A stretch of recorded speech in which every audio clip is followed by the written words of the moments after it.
for joining us for another episode of Retail War Games. Today we sit down with Josh Mendenhall, founder of Spilt. Did you start out as a branding or web or logos? What was your kind of specialty? Crazy enough, I actually started at Stampin' Up. I was like one of the only very few dudes that sat on the floor. Okay.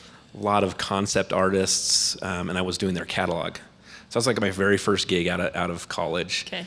Stamp It Up, like the stamps where the ladies would host the parties. People would say scrapbooking. Okay. But no. it's actually called paper crafting. Okay. That's the technical More term. gender inclusive. Good to know. So that's what I was doing. And so I did that right out of school, and then I went into so just layout, graphic design. Went to Entrada and worked on their brand a ton. Okay. Yeah. You did the rebrand. Is that what you're saying? I did the rebrand. I actually helped design the building. Oh, that's cool. Designed the bus that sits up there. So That's worked awesome. with a lot of awesome people at Entrada. So My brother-in-law used to work for them. yeah. But that's Heard all great I know things. about them. Yeah. And then from Entrada was Pattern. Then from Entrada to Pattern for about 6+ years. Okay. And what did you do for Patterns? So chief creative officer. So I was like the very first marketer that they had. Then hired a CMO. I ran their creative teams. I think there's about 30 different creatives that are there locally, from like producers, stylists, copywriters, designers, art directors, 3D artists, video, photo. It grew it into a pretty awesome thing. They have an amazing studio just down the street, which is super fun, and worked with lots of big brands there. That's So. awesome. I'm sure that like really prepared you for what you're doing now. Yeah. But we'll get into Oh, that. for sure. We'll totally get into Yeah, that. yeah. So Emily, you have never heard the No, story I have not. The story's You got to great. pull it out of of how him. Spilt was born. So let's talk about what happened and how you started Spilt. Okay, so it's March 2022.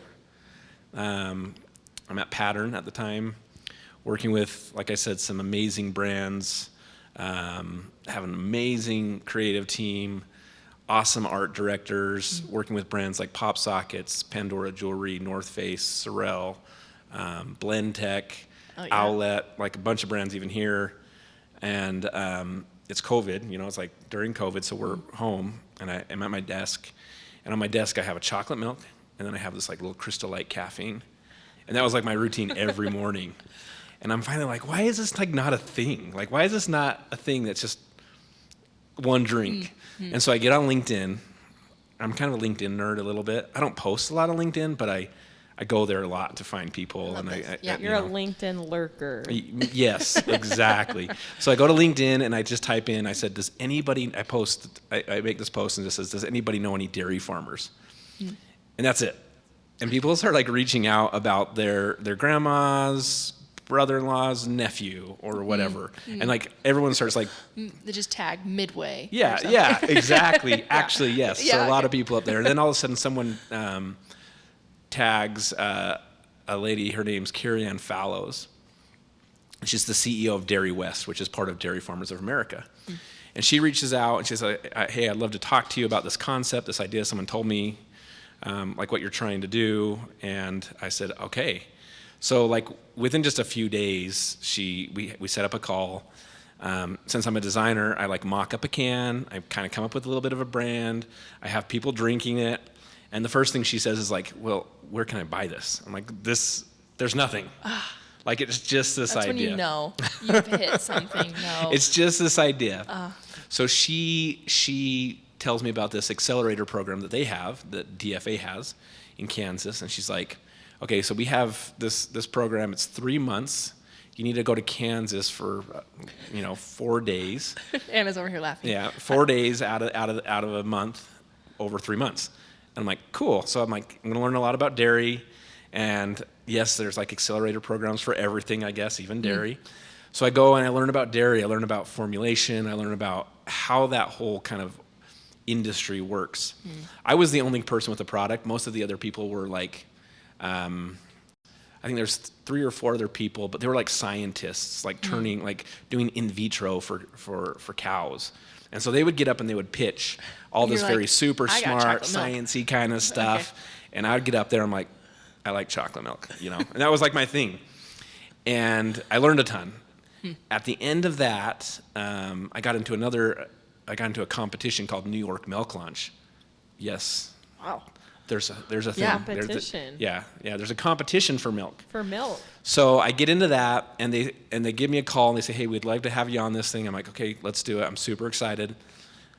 The requirements, you have to have a 30-second spot. So I'm like, okay, I know people. Have creative background, know some super talented people. I can do that part. And then they say, we also need about 50 samples that we'll send out. And at this point, I still didn't have anything.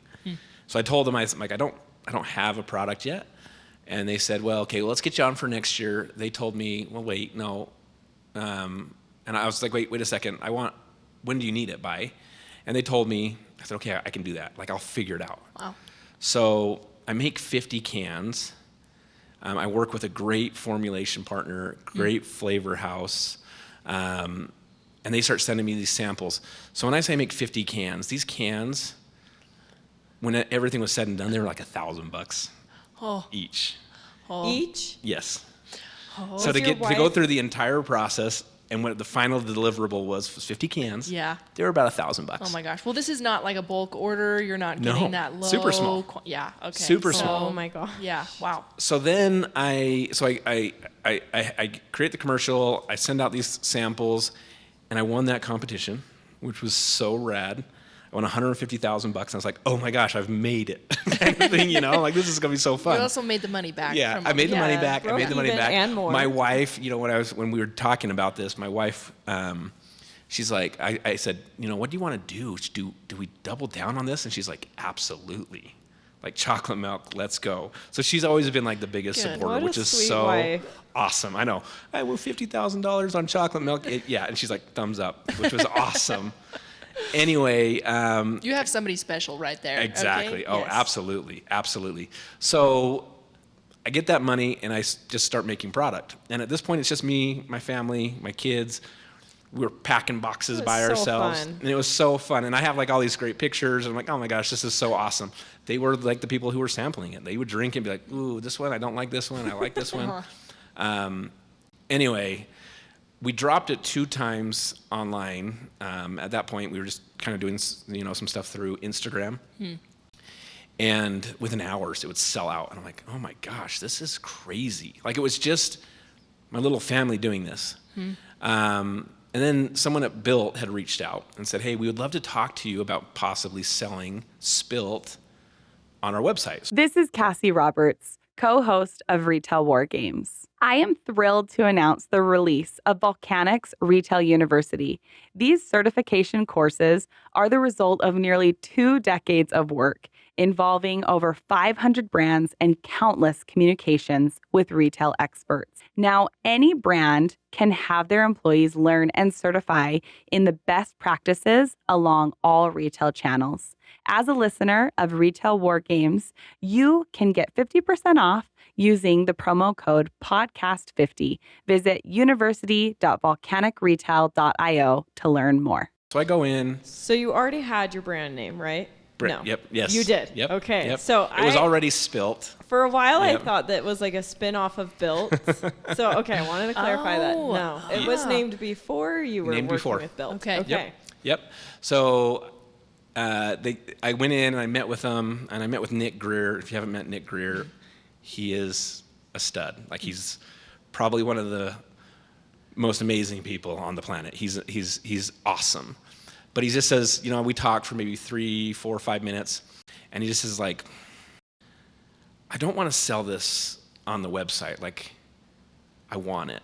I want to be in on this. So at that moment, we kind of just, talked about it. What would that look like? He became my business partner. So now we're co-founders together. What's awesome about that is like how fast things went. In a slow way. It's kind of crazy. We moved so fast, faster than I could have done it by myself, because at this point now we have an R&D team. We know logistics and distribution. We have contacts with retailers, with convenience stores, with all of these different people, which was so awesome. But at that point, it was still just me, and I would utilize some of the resources from Built. And then in January of this year, we decided, hey, we're going to separate this completely from Built, which was great.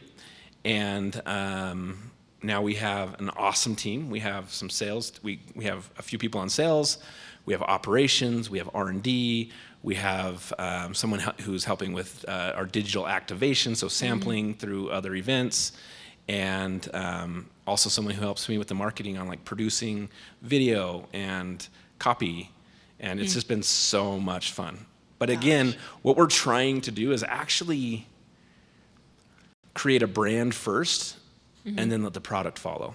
And the you're product's doing that. Yeah. You are. Like, I'm seeing it on TikTok, your billboards on the highway. Like, I passed one here yeah. on the way Oh, here. good. Yes. Yeah. A few of them. Yeah, actually. Yeah. But yeah, you're totally doing that. And your marketing is so good. I don't know if you guys have seen the Spilt Academy stuff. No, tell us about it. So Spilt Academy, we shot down in Payson. It's an awesome spot. It's about how people are growing up and forgetting how to be fun.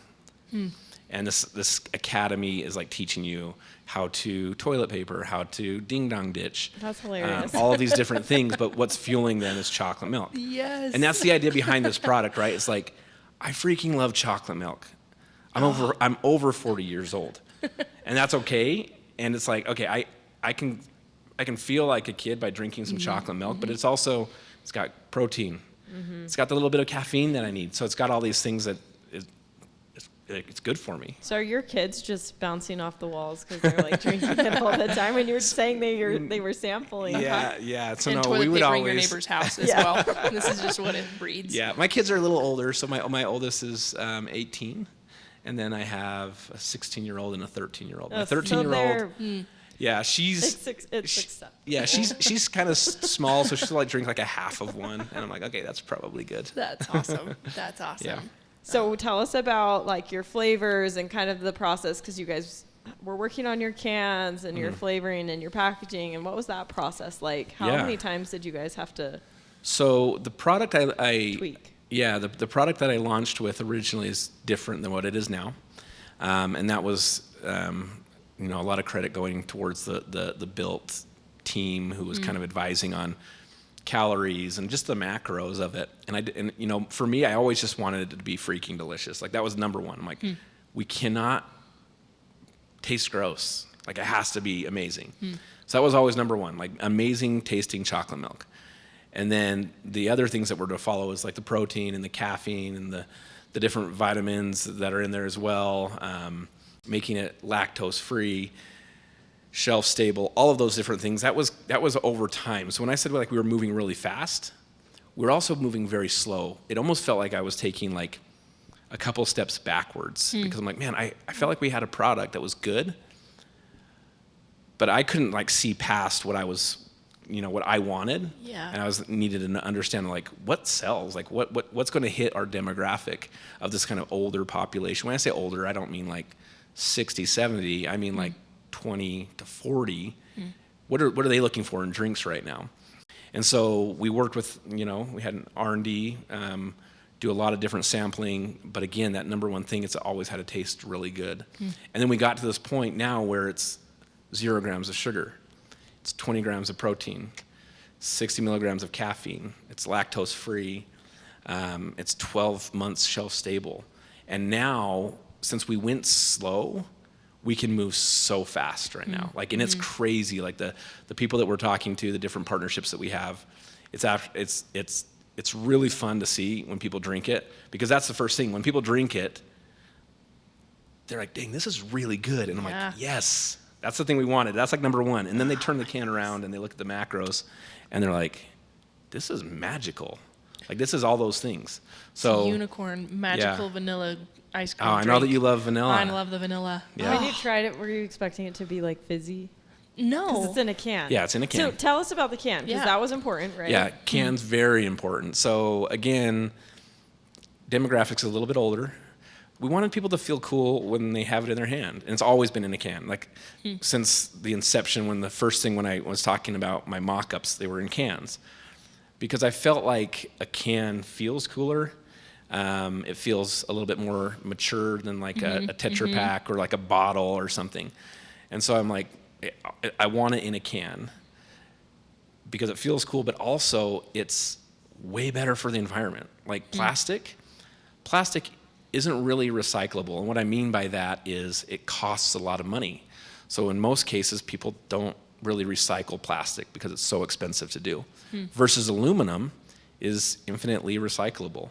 And I don't remember the exact stat, but of all the aluminum that's been made, there's a huge percentage of it that is still in circulation. Like they're not having to like always just make aluminum, if that makes sense. Yeah. And so I love that idea that it's like infinitely recyclable, way better for the environment.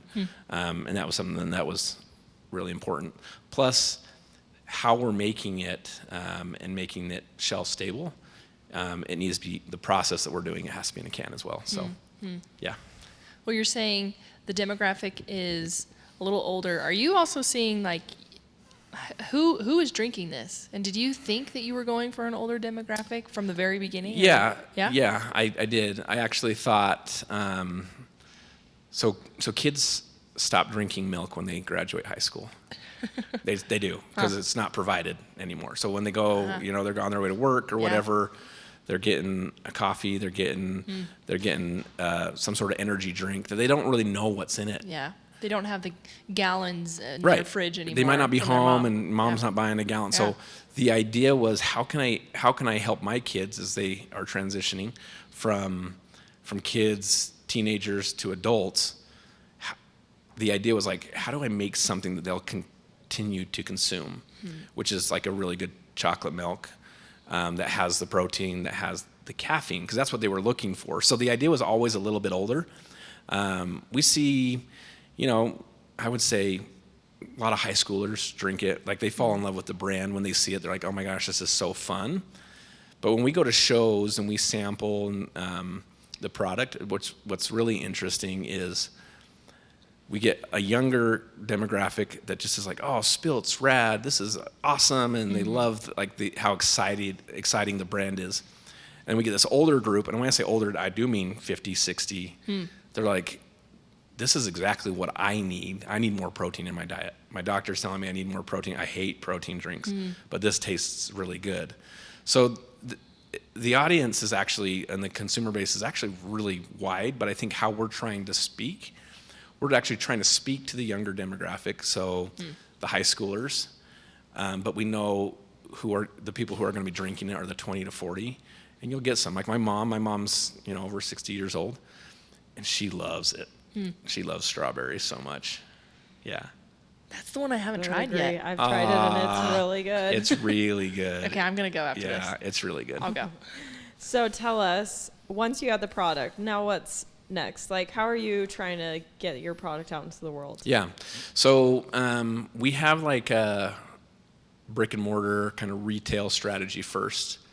Because if you think about where you buy, when you're buying your drinks, it's not usually online. Yeah. You can go online and it can be very quick, right? Like it can be a super fast way to test and experiment and understand your consumer. But where the masses are going to be in grocery and convenience stores.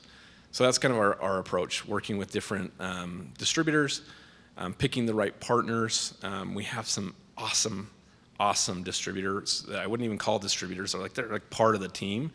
Like these guys are literally partners with us, which I absolutely love. And they're getting the brand out there into those different retail.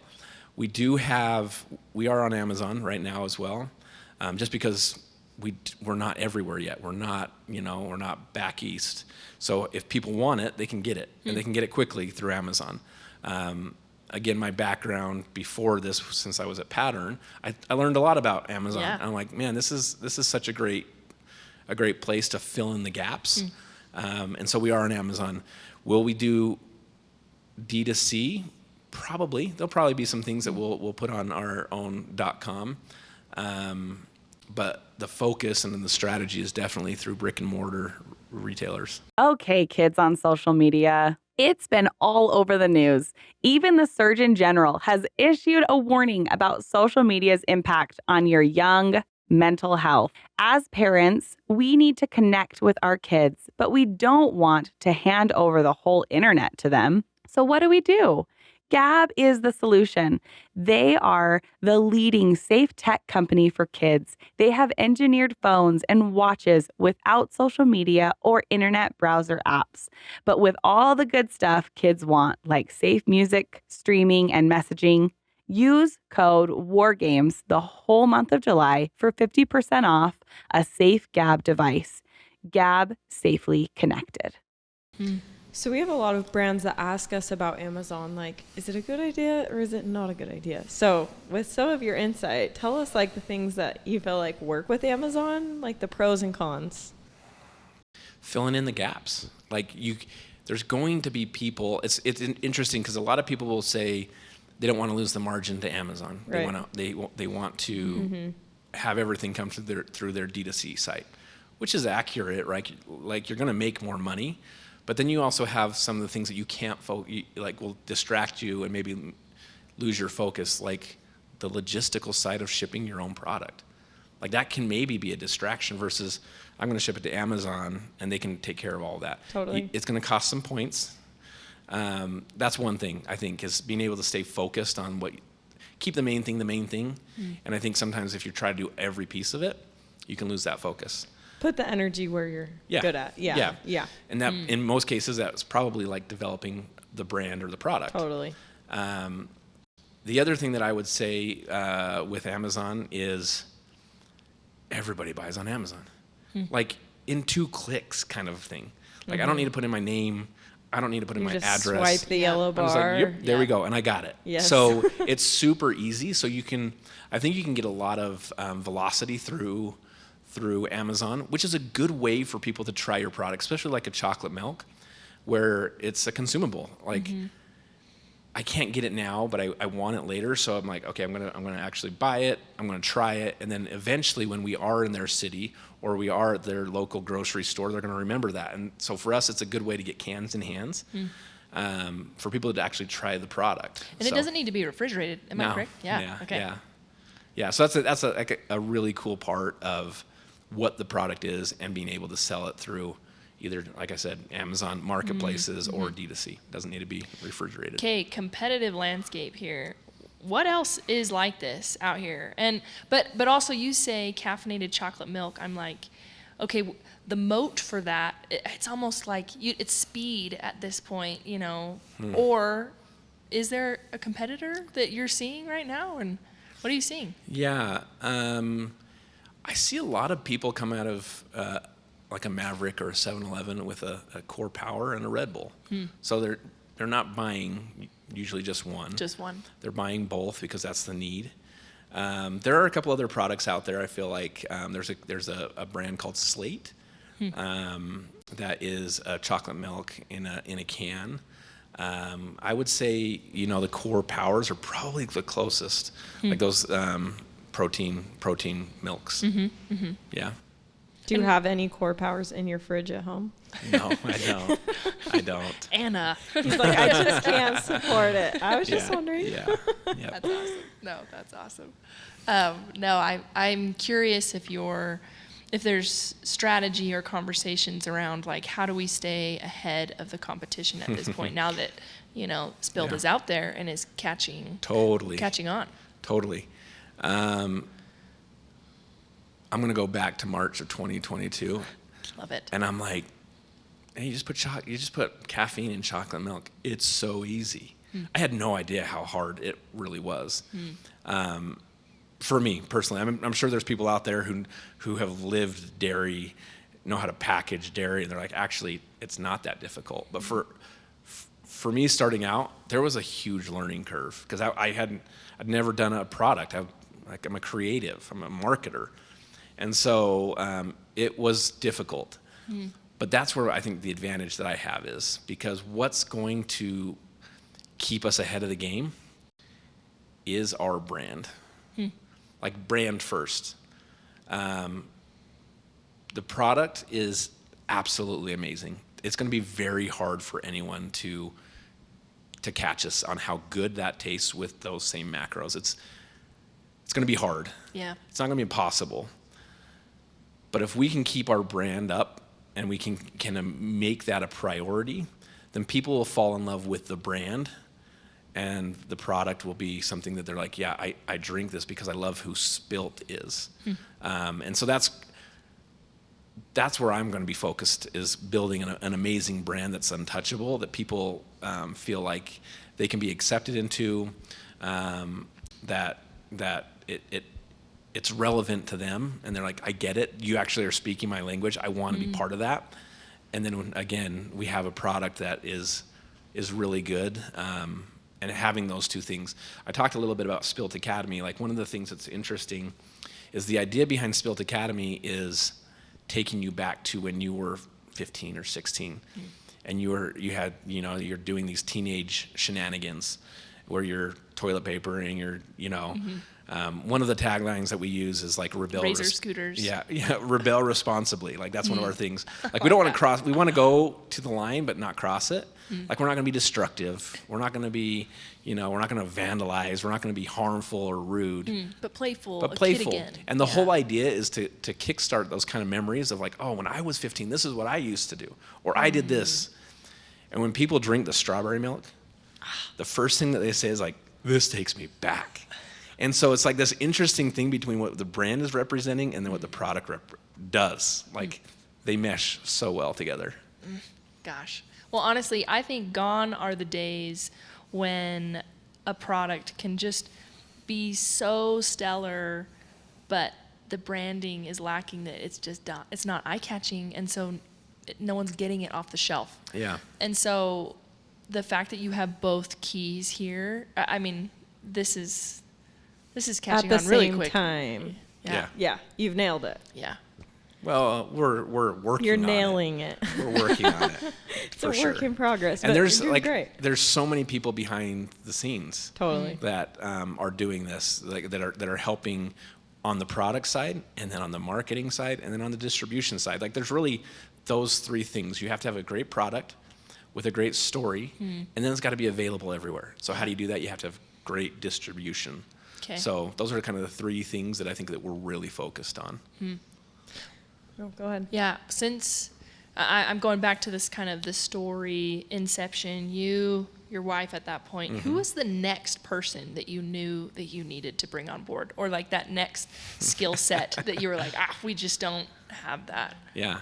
So I started making milk, right, and I was selling it out of my house, and this is super awesome how this whole thing worked.